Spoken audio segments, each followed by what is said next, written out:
जय हिंद साथियों, आज के इस क्लास में आप सभी का बहुत बहुत स्वागत है।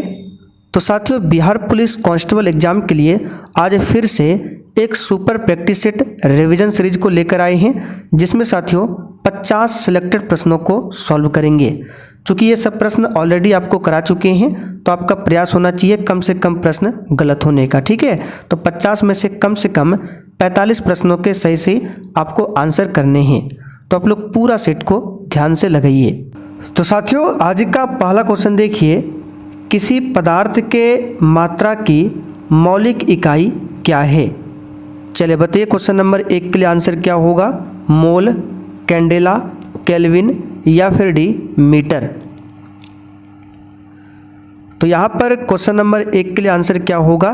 किसी पदार्थ के मात्रा की जो मौलिक इकाई है वो होता है मोल। सिंपल सा क्वेश्चन है, लेकिन एग्जाम में आता है, इसे याद रखिएगा, क्या होता है? मोल। यहाँ पर ए ऑप्शन आपका सही है। दूसरा क्वेश्चन देखिए, वायर वाउंड वेरिएबल रेसिस्टेंस को किस नाम से जाना जाता है? चलिए क्वेश्चन नंबर 2 के लिए आप लोग आंसर बताइए। और जो भी साथी चैनल पर पहली बार आए हैं, आप लोग चैनल को जरूर सब्सक्राइब कर लीजिए, ताकि बिहार पुलिस से संबंधित आपसे एक भी क्लास छूटे ना। तो साथियों, वायर वाउंड वेरिएबल रेसिस्टेंस को जाना जाता है रियोस्टेट के नाम से। बी ऑप्शन यहाँ पर आपका सही आंसर है। तीसरा क्वेश्चन देखिए, धातु में एक मुक्त इलेक्ट्रॉन के पथ का आकार कैसा होता है? चलिए क्वेश्चन 3 के लिए आप लोग आंसर बताइए। धातु में एक मुक्त इलेक्ट्रॉन के पथ का आकार कैसा होता है? तो टेढ़ा मेढ़ा होता है। कैसा होता है? टेढ़ा मेढ़ा। यहाँ पर ए ऑप्शन आपका सही जवाब है। इलेक्ट्रॉन पर कितना चार्ज होता है? तो -1.6 इंटू 10⁻⁻19 कूलम। इलेक्ट्रॉन की खोज किसने किया था? जे थॉमसन ने। अगला क्वेश्चन देखिए, किसी वस्तु द्वारा एक दोलन को पूरा करने में लिए गए समय को डैश कहते हैं?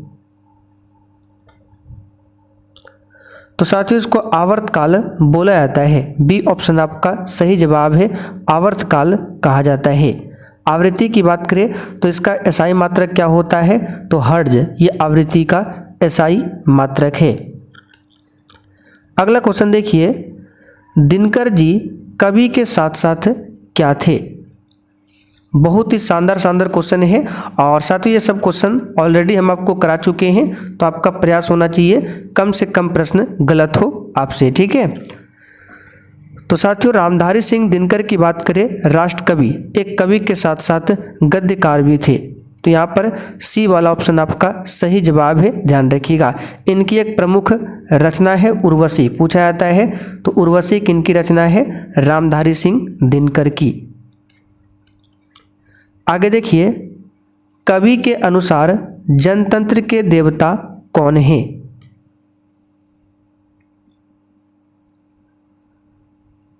तो साथियों, कवि के अनुसार जनतंत्र के देवता कौन है?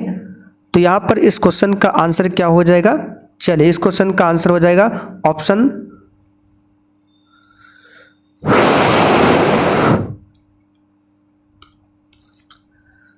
तो यहाँ पर इस क्वेश्चन का आंसर हो जाएगा ऑप्शन कौन सा? सी, किसान मजदूर। ठीक है, राष्ट्र कवि दिनकर के अनुसार जनतंत्र के देवता जो देश के लिए कुर्बान हो, देश के लिए पसीना बहा दे, वह है किसान मजदूर। याद रखिएगा, सी ऑप्शन आपका सही है।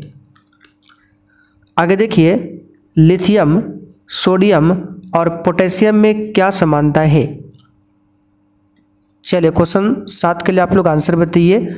लिथियम, सोडियम और पोटेशियम में क्या समानता है? तो साथियों, लिथियम, सोडियम और पोटेशियम में समानता क्या है? तो इनके बाह्यतम कोश में एक इलेक्ट्रॉन पाया जाता है। डी ऑप्शन यहाँ पर आपका सही जवाब है, ध्यान रखिएगा। लिथियम का परमाणु क्रमांक 3 होता है, सोडियम का 11 होता है, पोटेशियम का 19 होता है। अगला क्वेश्चन देखिए, एम सेल में अधिकतम कितने इलेक्ट्रॉनों को समायोजित किया जा सकता है? चलिए क्वेश्चन नंबर 8 के लिए आप लोग आंसर बताइए। तो देखिए, हमने आपको बताया था K shell, L shell, M shell और एन सेल। ठीक है, तो के सेल में 2 इलेक्ट्रॉन, एल सेल में 8 इलेक्ट्रॉन, एम सेल में 18 और एन सेल में 32। तो यहाँ पर एम सेल में पूछा गया है तो कितना हो जाएगा 18 इलेक्ट्रॉन। चलिए अगला क्वेश्चन देखिए, चेचक किस वायरस के कारण होता है? चलिए क्वेश्चन नंबर 9 के लिए आप लोग आंसर बताइए, चेचक जो है किस वायरस के कारण होता है? तो याद रखिएगा ये वेरियोला वायरस के कारण होता है चेचक। बी ऑप्शन आपका सही जवाब है। किस वायरस के कारण होता है? वेरियोला वायरस के कारण। अगर आपसे पूछे बर्ड फ्लू रोग ये किस वायरस से होता है तो H5N1 वायरस से। स्वाइन फ्लू बीमारी पूछे तो H1N1 वायरस से होता है स्वाइन फ्लू। अच्छा, इन्फ्लुएंजा जो होता है वो किस वायरस से होता है तो मिक्सो वायरस, नाम लिख देते हैं, मिक्सो वायरस के कारण होता है इन्फ्लुएंजा रोग। आगे देखिए, निम्नलिखित रोगों में कौन रोग टाइगर मच्छरों द्वारा संचारित नहीं होता है? इसका आंसर है जापानी एन्सेफ्लाइटिस। ठीक है, जापानी एन्सेफ्लाइटिस नामक रोग जो है टाइगर मच्छर द्वारा संचारित नहीं होता है। यहाँ पर डी ऑप्शन आपका सही जवाब है, ध्यान रखिएगा। अगर आपसे पूछे मलेरिया किस मच्छर, इसके लिए कौन सा मच्छर वाहक है तो मादा एनाफ्लिज मच्छर। ठीक है, मादा एनाफ्लिज मच्छर। फाइलेरिया के लिए पूछे तो क्यूलेक्स मच्छर।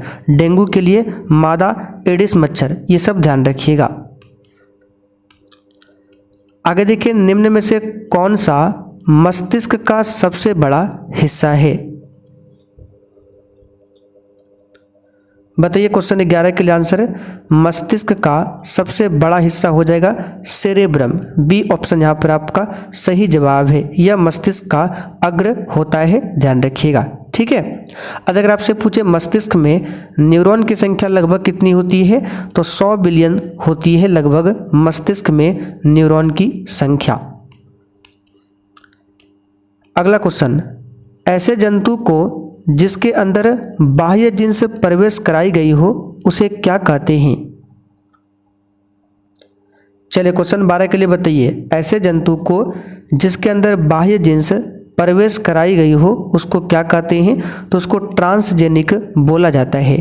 बी ऑप्शन यहाँ पर आपका सही जवाब है, ट्रांसजेनिक। आगे देखिए, केंद्रक के विभाजन की क्रिया को क्या कहते हैं? चलिए क्वेश्चन 13 के लिए आंसर बताइए, केंद्रक के विभाजन की क्रिया को क्या कहते हैं? तो साथियों, केंद्रक के विभाजन को बोला जाता है कैरियोकाइनेसिस। यहाँ पर देखिए बी ऑप्शन में दिया हुआ है कैरियोकाइनेसिस। बी वाला ऑप्शन आपका सही है। अच्छा, न्यूक्लियस की खोज किसने किया था तो रॉबर्ट ब्राउन ने। किसने किया था? रॉबर्ट ब्राउन ने। आगे देखिए, रक्ताल्पता एक क्या है? बताइए कौन सी बीमारी? तो साथियों, रक्ताल्पता जो है ये एक अल्पता रोग है। बी ऑप्शन यहाँ पर आपका सही जवाब है। रक्ताल्पता जो है विटामिन B12 की कमी से होता है। विटामिन B12 को साइनोकोबालामिन यानी कि विटामिन B12 का रासायनिक नाम साइनोकोबालामिन है। इसमें कोबाल्ट धातु पाया जाता है। एक पूछा जाता है एनीमिया रोग, ये किसके कारण होता है तो आयरन की कमी से होता है एनीमिया रोग। आगे देखिए, प्रोटीन की कमी से कौन सा रोग होता है? चलिए क्वेश्चन 15 के लिए आंसर बताइए, प्रोटीन की कमी से कौन सा रोग होता है? तो साथियों, ये होता है क्वाशियोरकर। क्या होता है? क्वाशियोरकर। एक बीमारी और है मरासमस। दोनों याद रखिएगा, ये प्रोटीन की कमी से होने वाली बीमारी है, क्वाशियोरकर और मरासमस। अच्छा, कितने अमीनो अम्ल के मिलने से एक प्रोटीन का निर्माण होता है? आप लोग थोड़ा सा कमेंट करके बताइए। तो ये हम आपको बता चुके हैं। आगे देखिए, श्लेष्मा झिल्ली की सूजन को डैश कहा जाता है।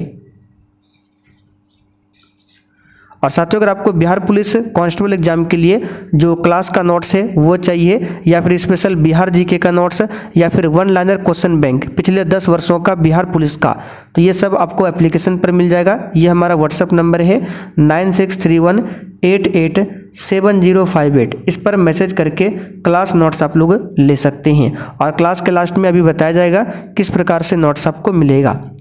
तो श्लेष्मा झिल्ली की सूजन को क्या कहा जाता है? तो ब्रोंकाइटिस बोला जाता है। क्या बोला जाता है? ब्रोंकाइटिस। ए ऑप्शन आपका सही जवाब है। हेपेटाइटिस क्या है? तो ये एक विषाणु जनित रोग है। आगे देखिए, निम्नलिखित में कौन सा एक वायु प्रदूषण से संबंधित नहीं है?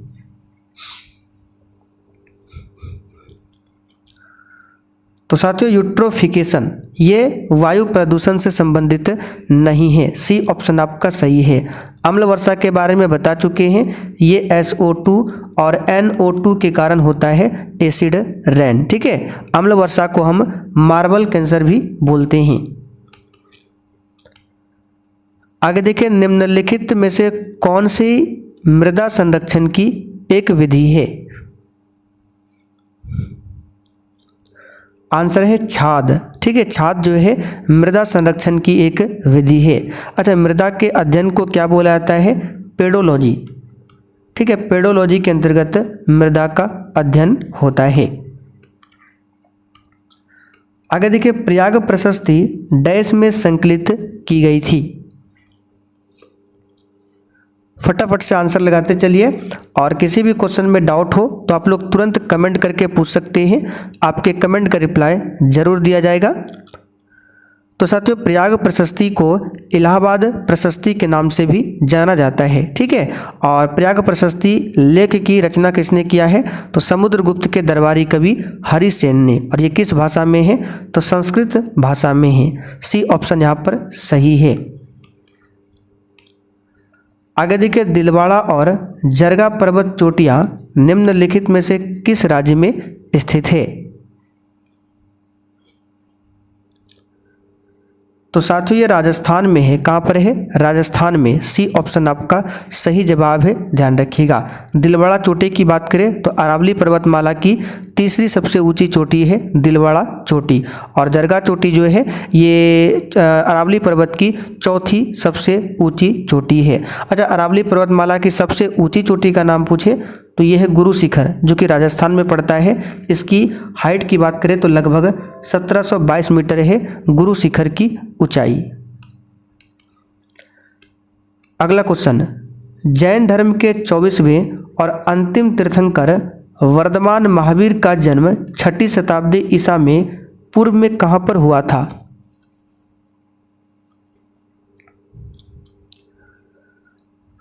तो यहां पर क्वेश्चन नंबर 21 के लिए आंसर क्या हो जाएगा? चलिए, इसका सही जवाब हो जाएगा कहां पर? बिहार में हुआ था। कहां पर हुआ था? बिहार में। ए ऑप्शन आपका सही जवाब है। बिहार में कहां पर हुआ था? तो वैशाली के निकट कुंड ग्राम में 540 ईसा पूर्व में हुआ था। डेट भी याद रखिएगा, 540 ईसा पूर्व में। आगे देखिए, कुव्वत उल इस्लाम मस्जिद कहां पर स्थित है? तो साथियों दिल्ली में है। कहां पर है? दिल्ली में। ठीक है, अगला क्वेश्चन, अकबर के दरबार के नवरत्नों में शामिल महेश दास निम्न में से किस नाम से लोकप्रिय थे?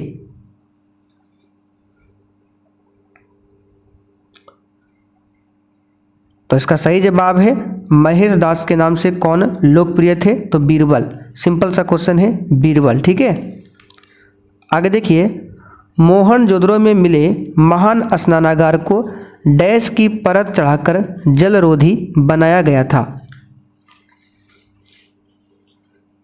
तो इसका सही जवाब है बिटुमेन। ठीक है, बिटुमेन की परत चढ़ाकर जलरोधी बनाया गया था। अगला क्वेश्चन, भारत के किस राज्य में माणिक्य वंश का शासन था? यह रिवीजन का क्लास है, इसलिए यहाँ पर ज़्यादा डिस्कस नहीं कर रहे हैं। ये सब क्वेश्चन ऑलरेडी डिस्कशन के साथ आपको बता चुके हैं। इसका आंसर है किस माणिक्य वंश का शासन था? तो सही जवाब इसका क्या हो जाएगा? त्रिपुरा। ठीक है, भारत के त्रिपुरा राज्य में माणिक्य वंश का शासन था। आगे देखिए, पहला भारतीय वाणिज्यिक बैंक जिसका पूर्ण स्वामित्व और प्रबंधन भारतीयों के हाथों में था, डैश में स्थापित किया गया था। बताइए किस वर्ष में?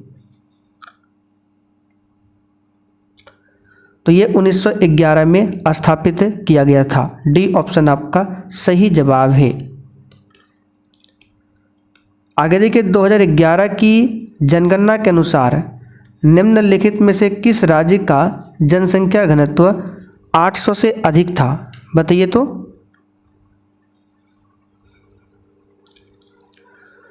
किस राज्य का जनसंख्या घनत्व 800 से अधिक था? तो यहाँ पर इसका सही जवाब है केरल का। ठीक है, बी ऑप्शन यहाँ पर आपका सही है। 2011 जनगणना के अनुसार केरल का जनसंख्या घनत्व 859 व्यक्ति प्रति वर्ग किलोमीटर है, जो कि 800 से अधिक था। इस बात को ध्यान रखिएगा। ठीक है, सबसे अधिक पूछे तो अपना बिहार का था, आप सभी जानते हैं बिहार का सबसे अधिक था। और केंद्र शासित प्रदेश में सबसे अधिक पूछे तो दिल्ली का। भारत में चुनाव सुधारों के संदर्भ में वीवीपैट में टी का क्या मतलब है? अच्छा, 2011 की जनगणना का आदर्श वाक्य अगर पूछ ले तो याद रखिएगा, हमारी जनगणना हमारा भविष्य, ये आदर्श वाक्य था।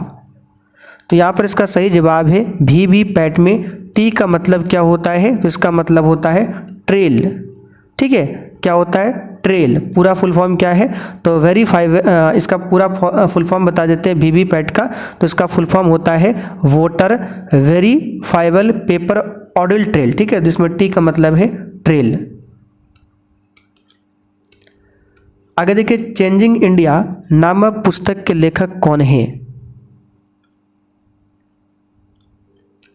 तो इस पुस्तक के लेखक है मनमोहन सिंह। ठीक है, कौन है? मनमोहन सिंह। अगर पूछे होम इन द वर्ल्ड पुस्तक के लेखक कौन है? तो अमर्त्य सेन। अमर्त्य सेन है पुस्तक के लेखक होम इन द वर्ल्ड। ठीक है, होम इन द वर्ल्ड पुस्तक के लेखक कौन है? अमर्त्य सेन।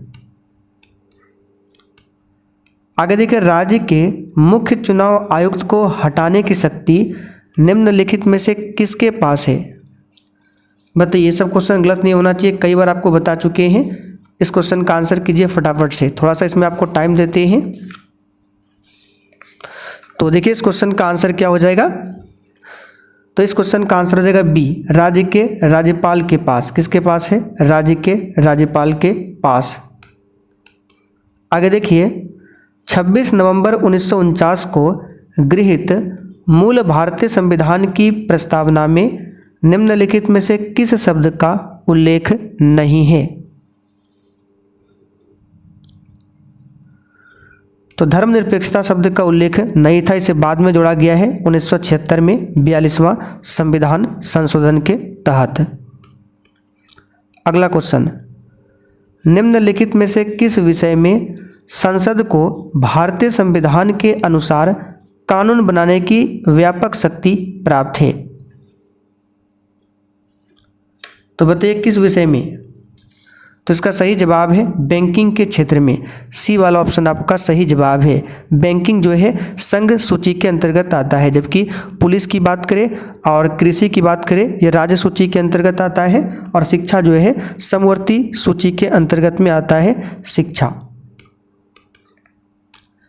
इनमें से कौन सा देश सार्क का सदस्य नहीं है? तो सार्क में कौन कौन से सदस्य देश है? टोटल 8 सदस्य देश है। भारत, पाकिस्तान, बांग्लादेश, नेपाल, भूटान, श्रीलंका, मालदीव, अफगानिस्तान। इसमें से ईरान नहीं आता है। सार्क की स्थापना 8 दिसंबर 1985 को किया गया था। G7 की स्थापना पूछे तो 1975 में फ्रांस में किया गया था। आसियान की स्थापना पूछे तो 1967 में किया गया था। एशियन डेवलपमेंट बैंक की स्थापना पूछे 1966 में किया गया था। यूएनओ की स्थापना कई बार बता चुके हैं। तसोंगमो झील किस भारतीय राज्य में स्थित है? तो साथियों एक सिक्किम में है। कहाँ पर है? सिक्किम में। डी ऑप्शन आपका सही जवाब है। तसोंगमो झील को चांगो झील के नाम से भी जाना जाता है। आगे देखिए, इंपीरियल बैंक ऑफ इंडिया के राज्य के स्वामित्व में पारित होने के बाद भारतीय स्टेट बैंक की स्थापना किस वर्ष में की गई थी?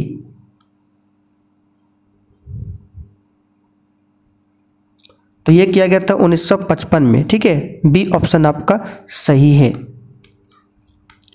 श्रीलंका में गृह युद्ध कब समाप्त हुआ? चलिए बताइए 36 के लिए आंसर। और जिन्होंने अभी तक सेशन को लाइक नहीं किया है, आपसे रिक्वेस्ट है आप लोग सेशन को साथ में लाइक करते चलिए। तो श्रीलंका में गृह युद्ध 2009 में समाप्त हुआ था, 2009 में। ठीक है, इस बात को ध्यान रखिएगा। आगे देखिए, ग्राम सभा एक गांव के सभी लोगों की आम सभा है जिन्होंने वर्ष की आयु प्राप्त कर ली है। बताइए कितने वर्ष की आयु? अच्छा, यहाँ से क्वेश्चन बनेगा, श्रीलंका जो देश है इसको यूरोपीय व्यापारी जो है श्रीलंका को यूरोपीय व्यापारी, पूर्व का मोती और स्वर्ग वाटिका की भौगोलिक उपमा देते थे। कौन? तो यूरोपीय व्यापारी, पूर्व का मोती और स्वर्ग वाटिका। चलिए, तो यहाँ पर इस क्वेश्चन का आंसर हो जाएगा 18 वर्ष। सिंपल सा क्वेश्चन है। अगला क्वेश्चन, निम्नलिखित में से कौन सा पर्वतीय दर्रा भारत, चीन और म्यांमार की त्रिसंधि का निर्माण करता है? तो साथियों ये है दीफू दर्रा। ठीक है, दीफू दर्रा जो कि अरुणाचल प्रदेश में है। नाथुला दर्रा पूछे सिक्किम में है। जलेपला दर्रा भी सिक्किम में है। तुजू दर्रा मणिपुर में है। स्वतंत्र भारत का पहली नदी बांध इनमें से किस नदी पर बनाया गया था? तो पहला नदी बांध है दामोदर नदी। ठीक है, दामोदर नदी पर बनाया गया था। यहाँ पर देखिए सी ऑप्शन में दिया हुआ है दामोदर नदी। अच्छा, भारत के मंदिर को अगर आपसे पूछा जाता है, भारत के नदी घाटी परियोजनाओं को आधुनिक भारत का मंदिर किसने कहा था? तो पंडित जवाहरलाल नेहरू ने। अगर पूछे आपसे नाथपा झाकरी परियोजना ये किस राज्य में है? तो हिमाचल प्रदेश में है, सतलज नदी पर। ठीक है, पोंग बांध पूछे व्यास नदी पर है, हिमाचल प्रदेश में। प्लूटो बौना ग्रह की खोज किसने किया था? देखिए, प्लूटो भी पहले ग्रहों की श्रेणी में आता था, लेकिन 2006 में प्राग सम्मेलन हुआ था जिसमें प्लूटो को ग्रह की श्रेणी से हटा दिया गया और इसे बौना ग्रह की श्रेणी में रखा गया। इसकी खोज किया था क्लाइड टॉमबाग ने। डी ऑप्शन यहाँ पर सही है, ध्यान रखिएगा। कामेत, नामचा बरवा, गुरला मंधाता निम्न में से किसके नाम है? तो साथियों ये सब जो है हिमालय की पर्वत चोटियां हैं। डी ऑप्शन आपका सही जवाब है, हिमालय की पर्वत चोटियां। अच्छा, हिमालय की सबसे ऊंची चोटी का नाम है माउंट एवरेस्ट। तो माउंट एवरेस्ट का नाम जो है किसके नाम पर रखा गया है? तो भारत के पूर्व महासर्वेक्षक सर जॉर्ज एवरेस्ट के नाम पर। ठीक है, माउंट एवरेस्ट का नाम रखा गया है सर जॉर्ज एवरेस्ट के नाम पर। निम्न में से किस अनुच्छेद के तहत भारत में कहीं भी सैन्य शासन को लागू किया जा सकता है? तो यहाँ पर इसका सही जवाब है अनुच्छेद 34 के तहत। ठीक है, अनुच्छेद 34 के तहत, इसको याद रखिएगा। 44वें संशोधन ने भारतीय संविधान के किस अनुच्छेद को प्रभावित किया? तो यह है आर्टिकल 300 का ए। ठीक है, यहाँ पर डी ऑप्शन आपका सही है। आगे देखते हैं, जब बस का एक ड्राइवर अचानक ब्रेक लगाता है तो यात्री आगे की ओर गिर जाते हैं, इसका कारण क्या है? तो सिंपल सा क्वेश्चन है, गति का जड़त्व है, विराम का नहीं, गति का जड़त्व है। जड़त्व किस पर निर्भर करता है? तो द्रव्यमान पर निर्भर करता है। विद्युत हीटर का एलिमेंट निम्नलिखित में से किस मिश्र धातु का बना होता है? तो ये तो 10th क्लास से आप लोग पढ़ते आ रहे हैं, नाइक्रोम का बना होता है। किसका? नाइक्रोम का। पानी का क्वथनांक बिंदु क्या है? 100 डिग्री सेल्सियस है क्वथनांक बिंदु, और हिमांक बिंदु पूछे तो 0 डिग्री सेल्सियस है।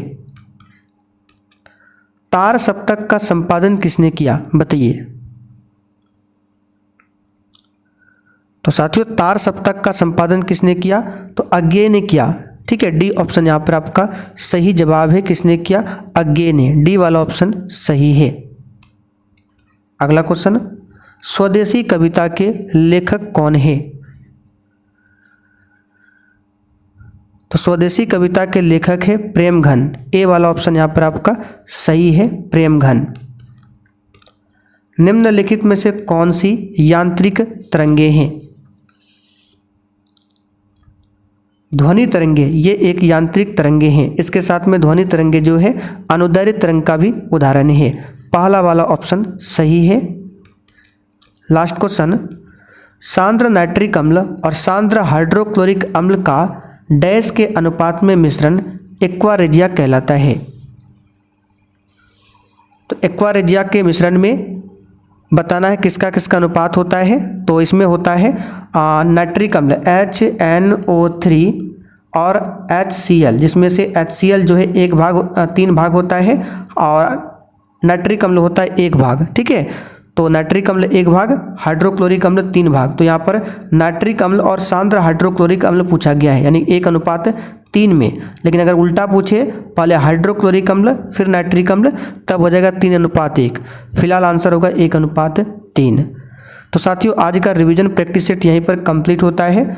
अब आप लोग कमेंट करके बताइए अपने 50 क्वेश्चन में से आज कितने क्वेश्चन के सही सही आंसर किए हैं। और जिनको भी बिहार पुलिस के लिए क्लास का नोट्स, स्पेशल बिहार जीके का नोट्स चाहिए या पिछले 10 वर्षों का 1 लाइनर क्वेश्चन बैंक चाहिए, तो ये हमारा व्हाट्सअप नंबर है 9631887058। इस पर व्हाट्सअप मैसेज करके बता सकते हैं।